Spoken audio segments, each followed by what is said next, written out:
Hello, and welcome to TerraNash. I'm Aiden, your narrator for tonight. Let's take this time together to step away from the rush of the day and ease into a world of dreams and wonder.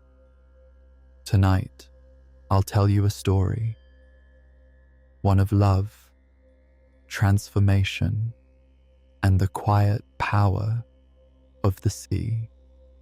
It's a tale about two souls, Ceyx and Alcyone, whose love transcends time and space, and whose bond, though touched by sorrow, blossoms into something eternal.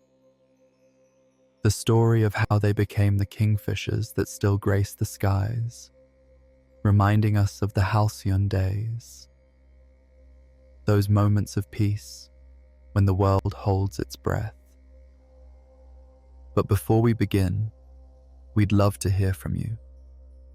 Where are you listening from tonight? Is it late where you are, with the moon high and the house asleep?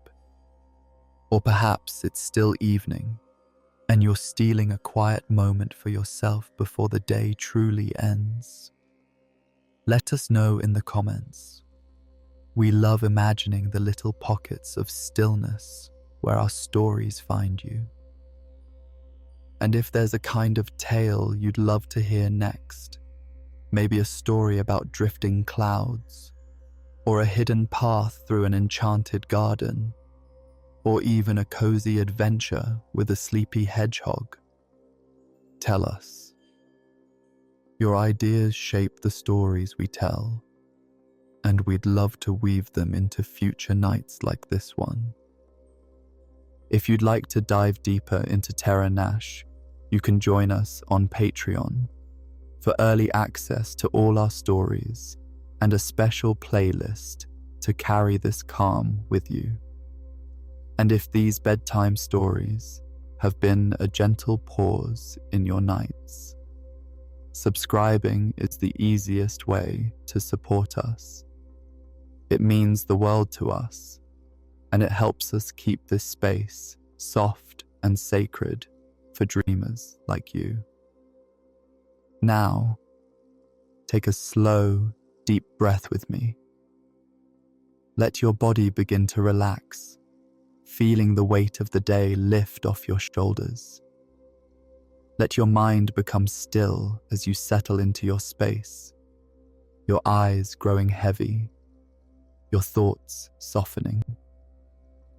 Feel the gentle rhythm of your breath, the rise and fall, steady and soothing. With each breath, feel yourself slipping deeper into calmness, as if the world around you is fading away, leaving only the peaceful quiet of this moment. And as you drift, let the story of Ceyx and Alcyone unfold before you, their love as vast as the sky, their journey a reminder that even in the darkest of storms, there is always the possibility of light. Relax now and let the story begin.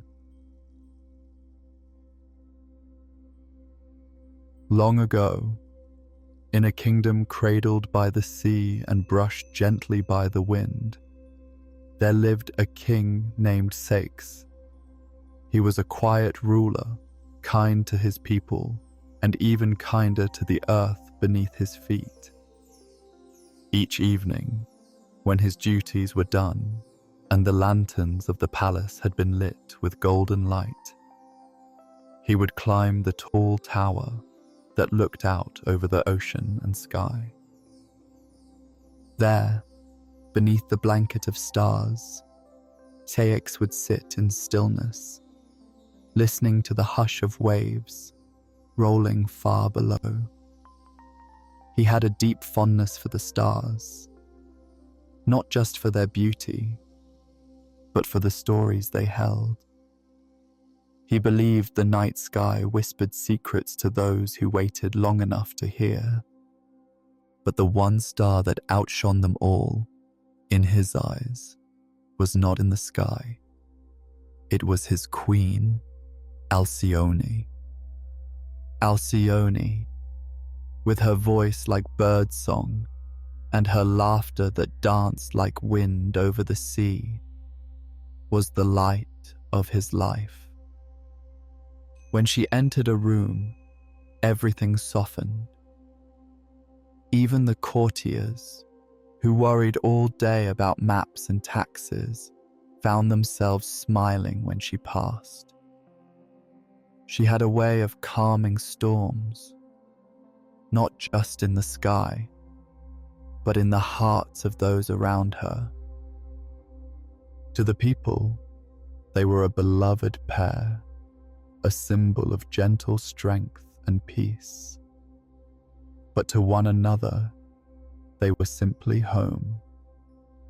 At the end of every day, Ceyx would take Alcyone's hand in his, and they would walk quietly through the gardens or sit by the shore, speaking in soft voices, or not at all. "I wonder what the stars are saying tonight," he'd muse, pointing to a shimmer above. Halcyon would smile, resting her head against his shoulder. "I think they're telling us to stay close." And so they did. Every night, when the moon rose high and the sea shimmered with its silver light, the king and queen would look up, not for answers, but in gratitude, for love, for peace, for the quiet joy of having each other. But the stars, ever ancient, ever watching, had more in store for them than either could yet know. For while their love was calm and true, the winds of change had already begun to stir. Each morning, before the palace stirred and the day's duties began, Alcyone would walk the edge of the cliffs where the sea met the sky. The path was narrow but familiar, lined with sea lavender and soft golden grasses that swayed with every breeze. Below her, the waves rolled in and out like the breath of some ancient, sleeping creature. The sea both fascinated and unsettled her. Its rhythm was soothing, but its depths, unseen and unknowable, made her heart quicken. She had heard stories of tempests and ships lost to the deep, of gods who played in the waters, indifferent to the lives that sailed upon them. Still, she walked there, every day, because it was where Ceyx had first kissed her hand and called her his guiding light. The wind, gentle and warm, often carried his voice from the tower when he called down to her. And always, she would look up and wave, her smile reaching him before her voice could. But one morning, as the sea glittered under a sleepy sun, she found Ceyx waiting for her on the path. His face held both love and something more, an ache that made her chest tighten. "I've made a decision," he said quietly. "I must journey across the sea, to Delphi, to seek the counsel of the oracle." Alcyone's smile faltered. "What worries you, my love?" He paused, looking toward the horizon. "There have been strange signs in the skies, storms that come too soon, dreams I can't explain.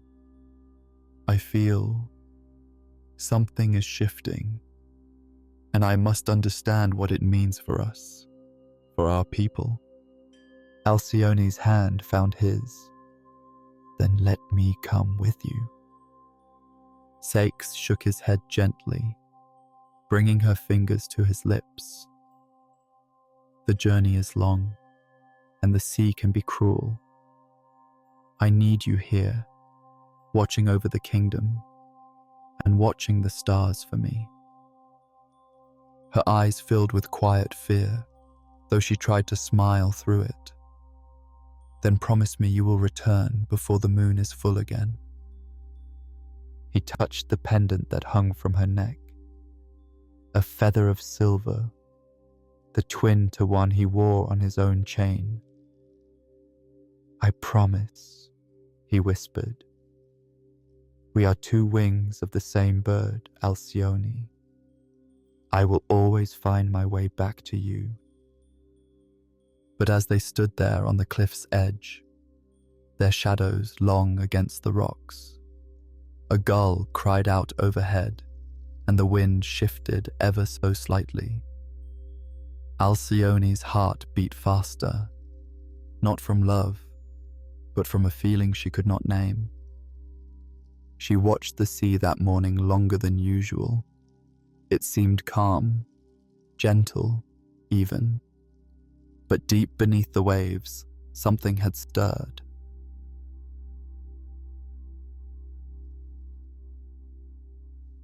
The morning of Ceyx's departure arrived with skies so blue they seemed painted. Not a single cloud marred the heavens, and the sea shimmered like polished glass beneath the rising sun. It was the kind of day sailors prayed for. A good omen, some would say. Yet for Halcyone, the beauty of the morning only made the goodbye feel heavier. She stood at the harbour as the ship was prepared, her hands still wrapped tightly in Ceyx's. The sails, pearly white and full of promise, rustled gently in the breeze. Around them, the crew moved with quiet purpose, respectful of the parting between their king and queen. Halcyone searched Ceyx's face for any sign of doubt, any small flicker that he might change his mind and stay. But his eyes, though soft with love, held a quiet resolve. Ceyx brushed a strand of wind-tossed hair from her cheek. "You are the calm in my heart," he whispered. "I carry you with me, even across the waves." From the folds of his cloak, he brought forth a small token, a pendant shaped like a feather, just like hers. He placed it in her hand, his fingers closing gently over hers. "If ever you miss me, hold this, and I'll be near. 2 feathers, 1 flight." Halcyone held back her tears as best she could. She had grown up with the sea. She knew it, feared it, respected it. But love asks for courage. So she nodded, brave for him, though her heart was trembling. "Come back to me," she said, "before the moon is full." "I will," he promised, voice as steady as the tide. He kissed her once, tender and lingering, before stepping onto the plank that led to the ship. The moment his foot touched the wood, a breeze lifted from the west, catching the sail just right. The vessel creaked and pulled away from the dock, like a swan drifting from the shore. Halcyone stood at the edge of the harbour, watching as her husband grew smaller against the sea, until he was no more than a shimmer in the morning light. The sky remained cloudless, the water remained calm, but in her chest, a storm of unease began to build. slow and quiet, like a tide preparing to rise. Days passed, each one painted in gold and salt, with skies that stretched endlessly and waves that whispered lullabies against the rocks. Halcyon walked the cliffs as she always did, her feather pendant warm against her skin, her eyes scanning the horizon for a ship's sail, though she knew it was still too soon. The breeze carried Ceyx's name in it, or so she imagined, and at night she whispered hers in return, hoping the wind would carry it across the water. But far from her, out beyond sight or song, the sea had begun to change. The ship that carried Ceyx pressed on through unfamiliar waters, where the sun no longer shone as brightly, and the clouds moved like watchers in the sky. The crew grew quiet as the days turned colder, the winds sharper, and the currents restless beneath the keel. Then one night, as stars blinked weakly above, and the moon hid behind a curtain of dark clouds, the storm arrived. It came without warning, as if torn from the heavens by unseen hands. Winds howled like grieving spirits, and waves rose like mountains, crashing down with fury that split the sea itself. Lightning tore open the night, revealing Ceyx at the helm, his cloak soaked and hair swept back by the gale, eyes burning with desperate resolve. He shouted orders over the roar, but the storm answered louder, deafening and wild. Rain lashed the deck, sails snapped, and ropes flew like whips through the air. The ship groaned beneath the strain, a wounded creature caught in a god's wrath. In the heart of the chaos, Ceyx gripped the rail, his knuckles white, salt in his lungs, and called Alcyone's name into the wind, not in fear, but in longing, in love. He thought of her smile in the morning light, the way her voice softened when she said his name, and in that moment, he did not beg the sea for mercy. He only begged that Halcyon would know he had thought of her until the very end. The ship broke apart before dawn. The sea, wild and weeping, swallowed its pieces one by one, and Ceyx, wrapped in the silence beneath the waves, drifted downwards, still dreaming of her.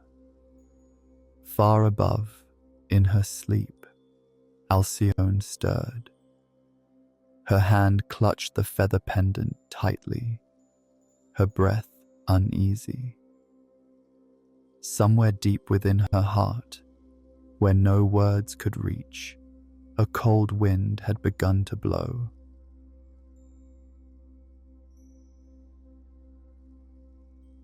Halcyon woke before dawn, the sky still painted in soft shades of indigo and silver.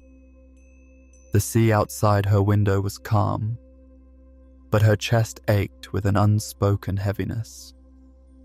She had dreamed again, strange, shadowy dreams, where the waves reached higher than the sky, and a voice called her name from beneath the surface.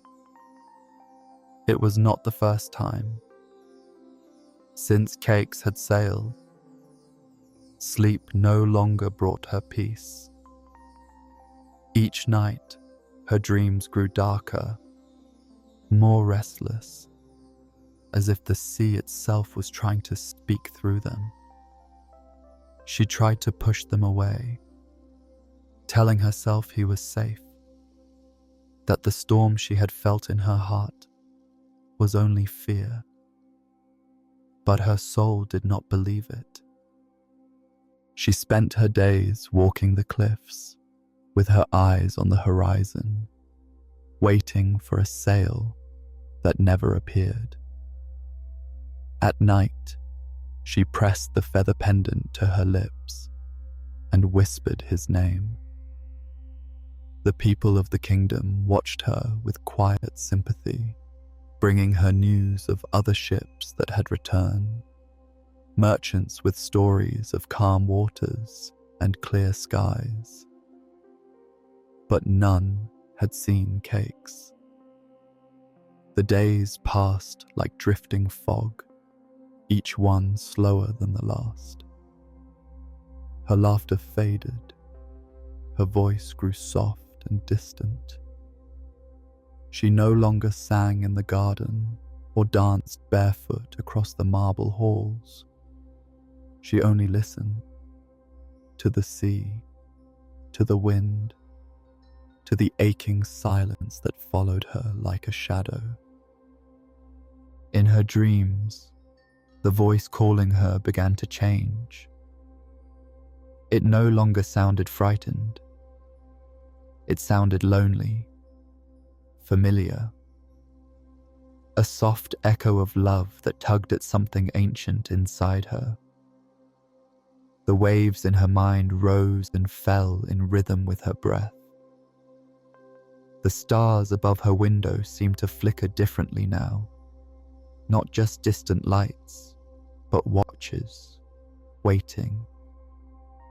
One night, as she lay wrapped in silence, the dream deepened. She stood on a dark shore, the sky moonless, the sea black as ink. Out beyond the breakers, a figure floated in the distance, arms open, face hidden, whispering her name over and over. The voice was broken and beautiful, like a memory lost in time. She reached for it, but the sea grew between them. She woke with tears on her cheeks, and the feather pendant clutched so tightly it had left a mark on her palm. Something had changed. This was no longer simply longing or fear. It was knowing. Somewhere deep in the quiet places of her soul, Alcyone felt the truth pressing against her heart. Ceyx was not coming home. Not by ship, not by sail. But she could not yet accept it. Not fully. So she did the only thing she could do. She waited. She dreamed. And in those dreams, where sea and sky blurred into one, she began to search for him. High upon the misty slopes of Olympus, where clouds curled lazily around marble pillars and the air shimmered with divine light, the gods watched the mortal world unfold like a slow-moving tide. Among them sat Hera, queen of the heavens, robed in peacock hues, her eyes thoughtful as she listened to the soft murmurs of fate. Beside her, Iris, the swift-footed messenger, lingered quietly, waiting for her queen's word. Hera's gaze drifted toward the sea, and farther still, to a woman walking alone along a cliff's edge, her sorrow hanging about her like a veil of mist. Alcyone, still clinging to hope, had caught Hera's attention. She grieves as though her soul is unmoored, Hera murmured, fingers tracing a pattern in the air. Yet no one has told her what the sea has claimed. Iris tilted her head, golden eyes curious. Would you have her know? Hera nodded slowly. She has been faithful, gentle in love, steady in sorrow. The gods should not let her suffer in blindness. With that, she turned to Iris, her voice firm yet kind. Go to Morpheus. Tell him I send him with truth, not cruel, but clear. Let her see, so that she may begin to find her wings. Obedient as ever, Iris vanished on the breeze, swift as sunrise. She descended into the quiet realm of dreams, where Morpheus, the god of sleep and visions, dwelled among silken shadows. He was tall and quiet, eyes like starlight, his voice a breeze rustling through half-remembered thoughts. When Iris delivered Hera's message, he simply nodded, understanding without need for words. That night, as Halcyon lay in bed, her heart heavy and her body weary, Morpheus came to her. He did not appear in a frightful storm or as a whispering shade. He came in the form she loved most. Ceyx, whole and warm, standing on the shore where they had first met. Halcyon's dream brightened with his presence. Her arms reached for him, her voice trembling with joy. You've returned, she breathed. I knew you would. But Ceyx, Morpheus, cloaked in kindness, did not smile. His eyes were full of a sorrow deeper than any sea. He took her hands in his, and they were cold. My love, he said softly, the sea has taken me. I tried to return. I called your name with every breath, but I could not fight the storm. The wind stilled in the dream. The waves slowed. Halcyon's heart stilled too. No, she whispered. No, this isn't real. But she felt it. She felt the ache in his words, the truth beneath them. He leaned close, his forehead resting against hers. Do not weep for what is lost. Find me not in sorrow, but in love. For even the sea cannot silence what we are. And with that, he faded like mist in morning light. Halcyon woke with a gasp, the echo of his voice lingering in the hush before dawn. Her cheeks were wet, her hands trembling. Yet for the first time since his departure, the weight in her chest did not feel like drowning. It felt like awakening. The gods had turned their gaze upon her, and through their mercy, she had seen the truth. Now, a quiet determination bloomed within her. She would no longer wait by the sea. She would follow it. She would find him in the only way the heart truly can.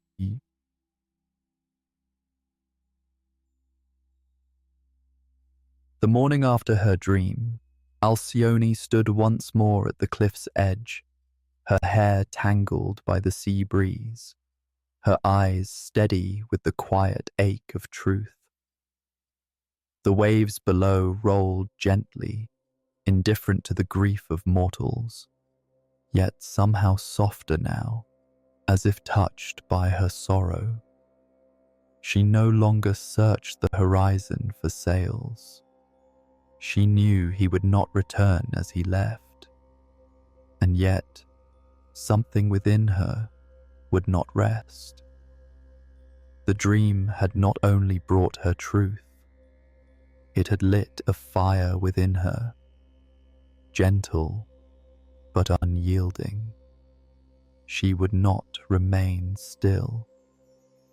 Her love was not one to mourn in silence. It was one to carry forward. She descended from the cliffs and made her way to the shoreline where the foam met her feet. The water was cool, curling around her toes like a whisper.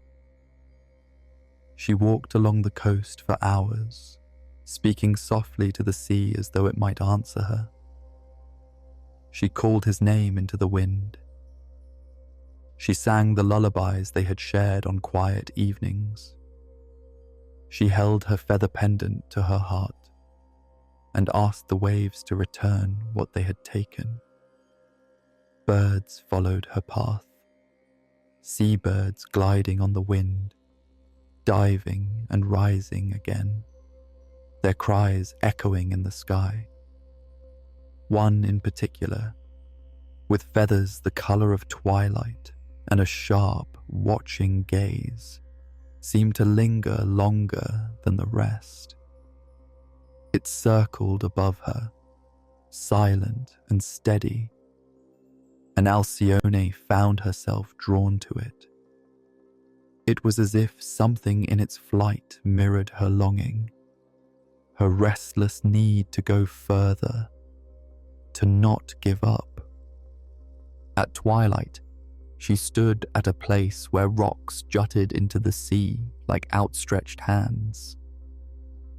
She closed her eyes and let the wind press against her skin, her thoughts drifting beyond the edges of the world she knew. She did not speak aloud, but within her heart she made a quiet vow. If love had the power to call across the waves, if grief could bloom into courage, then she would find him. Not in flesh, perhaps, but in spirit. She would not be content with mourning. She would become the answer to his final call. That night, the dreams returned, not with sorrow, but with strange new clarity. She saw the ocean as if from above, endless and bright beneath a rising sun. She saw two birds flying side by side, their feathers brushing, their paths forever twined. She saw herself, not lost, not waiting, but transformed. The wind lifted her, carried her, and for the first time, the sea did not frighten her. It welcomed her. When she awoke, the feeling remained, soft and sure like the memory of a kiss. She rose with purpose. Something was calling her, not backward into grief, but forward into change. And she, with her heart shaped by love and her spirit steadied by truth, began to follow. The morning was quiet, wrapped in a thin veil of mist that softened the edges of the world. Halcyon stood barefoot at the shoreline, where the sky touched the water with pale silver and the waves whispered secrets only the heart could hear. The pendant at her neck hung still, its feather shape damp with sea spray. She had not spoken aloud since before sunrise, but her silence was full of listening. The sea no longer felt like something distant and cold. It felt closer now, more familiar, as though it had begun to recognize her sorrow and reflect it in its gentle rhythm. She moved through the tide pools and jagged stones with a calm purpose, her hands brushing the wet surfaces of driftwood and shells, her eyes always on the shifting horizon. Then she saw it. A shape, small and delicate, caught between two rocks where the tide had recently receded. At first, she thought it was a bundle of seaweed, but as she stepped closer, she saw feathers, wet and matted, but unmistakably blue, the soft blue of Ceyx's cloak, of his favorite sky. It was a bird, barely breathing, its wings trembling with exhaustion. Something stirred deep inside her, a pull, like a thread, tightening in her chest. She knelt beside the creature and cradled it gently in her palms. Its eyes fluttered open, dark and full of something ancient. Recognition. The bird did not flinch at her touch. It only looked at her, and in that moment, the world felt quiet and vast and still. Halcyon pressed the bird to her chest and closed her eyes. She felt warmth, not from the sun, but from within, like a heartbeat that did not belong only to her. The pendant against her skin grew warmer, pulsing with a soft light. She breathed in, slow and steady, as if drawing in more than just air. And the sea, ever watchful, seemed to pause. Then a wind rose, gentle and strong, curling around her like a shawl woven from memory and moonlight. The bird in her hands shifted, stretching its wings, and in that motion, she felt her own breath deepen, as though something inside her had also opened. Her skin tingled, her balance changed, and she felt the earth begin to slip away, not in fear, but in surrender. Her feet no longer touched the sand. Her hands no longer cradled the bird. They were wings now, soft and sure, unfolding with grace. She was rising, not alone. Another presence moved beside her, equally light, equally free. They circled above the shoreline once, twice, the air wrapping around them in joy. She looked at the bird beside her and knew without doubt that it was him. Ceyx, not in a body broken by the sea, but in a new form shaped by love and guided by the mercy of the gods. Together, they soared beyond the cliffs, the village, the weight of human sorrow. The sea glittered beneath them like a tapestry of dreams. Halcyon did not cry, she did not speak, but in every beat of her wings, in every turn of the sky, she whispered his name, and he answered without sound. In flight, they had found what the sea could not drown. In transformation, they had found one another.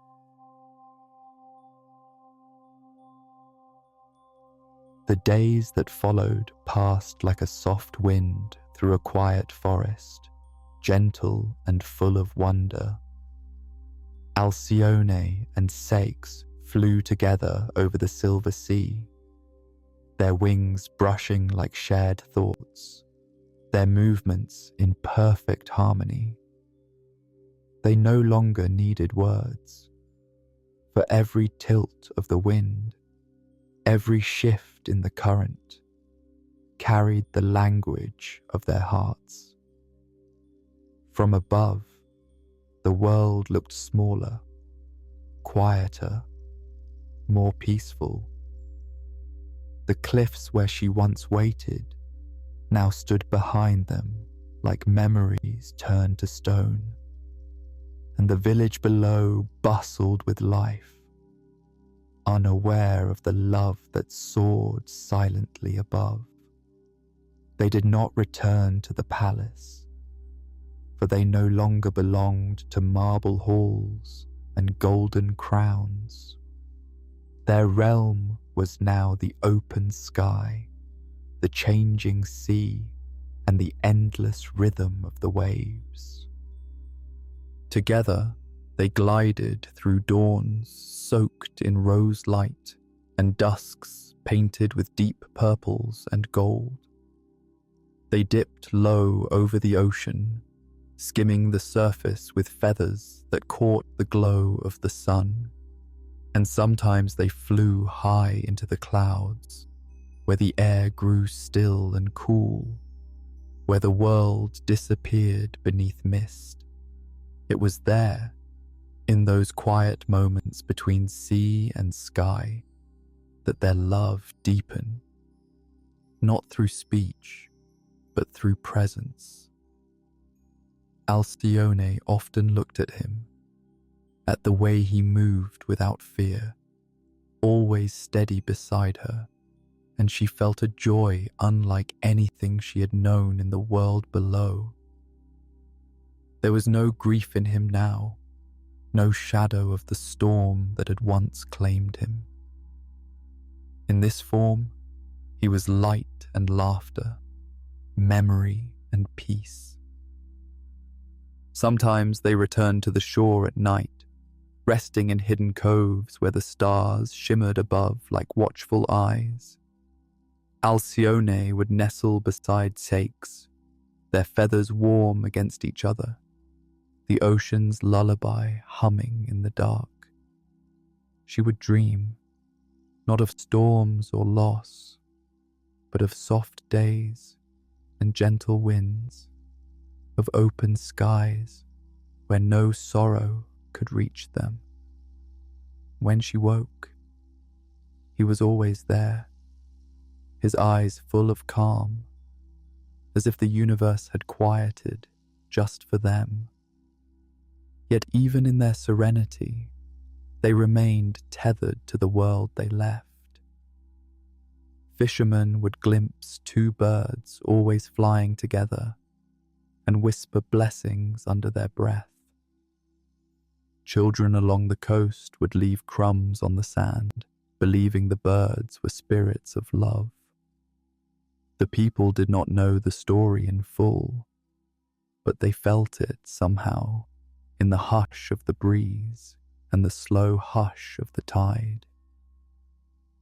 Though they had left their human shapes behind, Ceyx and Alcyone had not disappeared. They had become something quieter, more lasting, part of the natural rhythm, a reminder that love, when true and brave, could transform sorrow into peace. And so they flew, not to escape what had been, but to carry it with grace.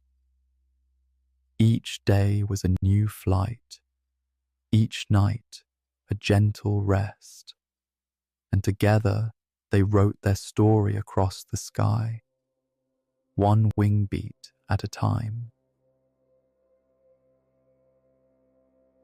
The seasons passed, weaving a quiet tapestry of time where Ceyx and Alcyone soared endlessly, untouched by the passage of years. The world below moved on, with its changes and its cycles, but above, the sky remained constant, and the ocean was always full of promise.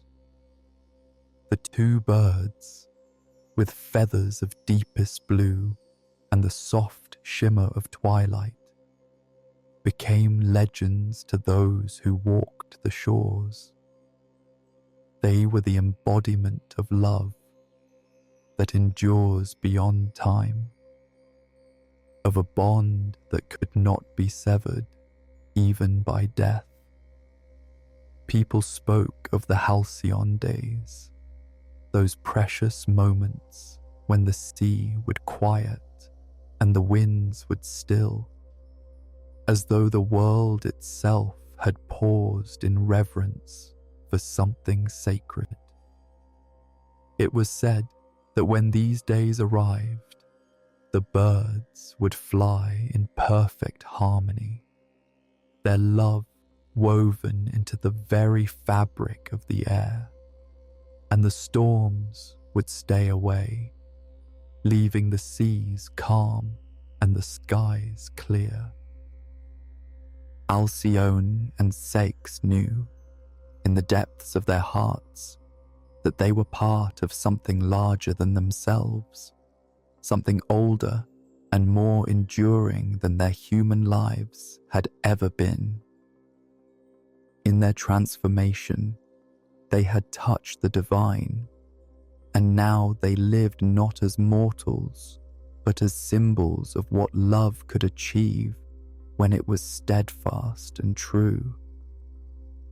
Yet, for all their soaring, for all the peace they had found, they had not forgotten their roots. From time to time, they would circle back to the cliffs where they had once walked, the places where they had stood as humans, full of hope and loss. But now, they saw it differently. The sea was no longer a force that separated them from the world. It was part of them, and their love had become part of it. They would sit upon the rocky shores, the place where once the storms had torn them apart, and they would gaze out across the horizon, their hearts filled not with grief, but with gratitude. The gods, watching from their distant realm, saw the love that Ceyx and Alcyone had found. They saw how it had transformed not just their lives, but the world around them. It was then that they decreed that the Halcyon days would never fade.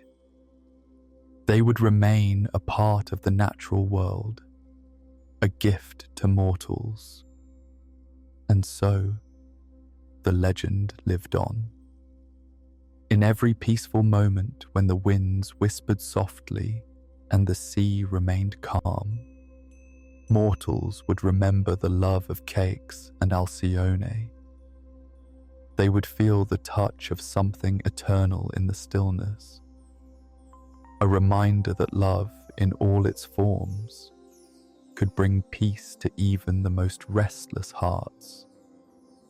Halcyon and Ceyx, their wings now light with the blessing of the gods, continued their flight, forever united, forever free.